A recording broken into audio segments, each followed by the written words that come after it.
मेरा नाम मोहम्मदीन बाली है। मैं गुलाबगढ़ ब्लॉक से बिलोंग करता हूँ। हमारे मोहम्मद जी, हम जानना चाहेंगे यहाँ के क्या मसले हैं, क्या प्रॉब्लम्स हैं जो आज तक सॉल्व नहीं हुई है, और अब इलेक्शन का टाइम है, एक बहुत बड़ा मौका मिला है कि हम एक अच्छे नेता को चुन के सामने लाएं जो हमारे हमारे काम, हमारे मसले, हमारी एजुकेशन, हमारे हेल्थ सेक्टर को सही कर सके। देखो मैम, इसमें तो हमारे पास इतने सारे इश्यूज हैं कि मेरे ख्याल में बीजेपी गवर्नमेंट के सिवा किसी के पास उतना सोल्यूशन होगा नहीं। क्योंकि हमारे यहाँ तो पहले चरण सर ने कह दिया, ना हमारे रोड्स नहीं थे, ब्रिजेस नहीं थे, यहाँ पे अभी भी स्कूलों का इंफ्रास्ट्रक्चर अच्छा नहीं है। पीछे हमारे गुलाबगढ़ में ऐसे ऐसे स्कूल्स हैं जिनकी बिल्डिंगें नहीं है, जो दरख्तों के नीचे चल रहे हैं।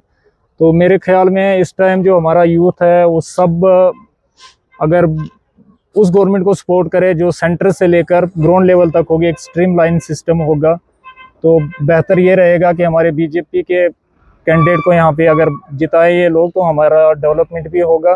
क्योंकि पहले ऑलरेडी 14 सालों से 10 सालों से यहाँ पे अच्छा काम हुआ है जब यूटी सरकार रही। तो मेरे ख्याल में, मेरी नज़र में, इन 10 सालों में जितना काम हुआ पिछले 60 सालों में नहीं हुआ।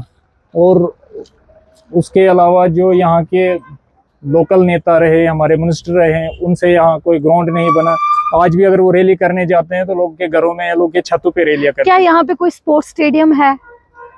स्पोर्ट्स स्टेडियम तो यहाँ कहीं नहीं है। नेचुरल तो है रामाकुंडा में, या उसके बाद अब गुलाबगढ़ की पहाड़ियों पे चले। क्या कारण रहा कि हमारे जो इतने मिनिस्टर्स रहे, कैबिनेट मिनिस्टर, 15-15 साल एमएलए रहे, उन लोगों ने क्यों यहाँ पे एजुकेशन को इतना पिछड़ा हुआ रखा, स्पोर्ट्स को इतना पिछड़ा हुआ रखा? बल्कि अब मोदी सरकार है कि एक रिमोट एरिया से भी, जैसे हमारी शीतल देवी जाके हमारे इंडिया को रिप्रेजेंट कर रही है, और भी हमारे कश्मीर से बहुत युवा हैं जो क्रिकेट खेल रहे हैं, बहुत अच्छे अच्छे medals, gold medal, silver medal लेके आ रहे हैं। पर माहौल इस, अगर हम देखा जाए तो बहुत ही रिमोट रूरल जो इसके साथ नाम लग गया है वो आगे बढ़ ही नहीं रहा। क्या कारण रहे कि इसमें? तो सबसे बड़ा कारण ये रहा कि पॉलिटिकली नेग्लेक्टेड इस एरिया को किया गया। क्योंकि यहाँ के लीडर जो थे, जो यहाँ 18-18 साल कंटिन्यू रहे, असेंबलीज में रहे, असेंबली के मंत्रीज रहे, उन लोगों ने ये चीज़ तो जानबूझ के की कि अगर यहाँ के बच्चे पढ़ जाए, यहाँ का टैलेंट बाहर हो जाए, तो हमारे आने वाली जो जनरेशन है उनकी होंगे, वो पॉलिटिक्स में नहीं आ सकती हैं।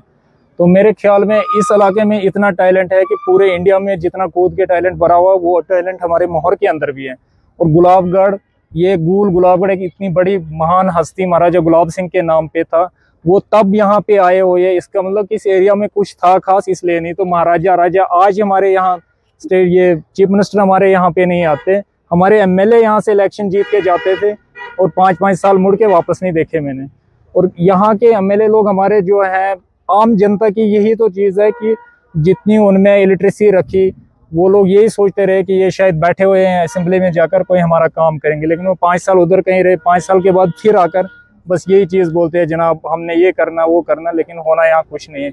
अगर आज की यूथ, आज की जनता बेहतरीन कर सकती है कि अगर वो बीजेपी के हक में वोट दे दे, हमारे ये चौधरी अकरम साहब को जिताए, तो एक स्ट्रीम लाइन होगा और डेवलपमेंट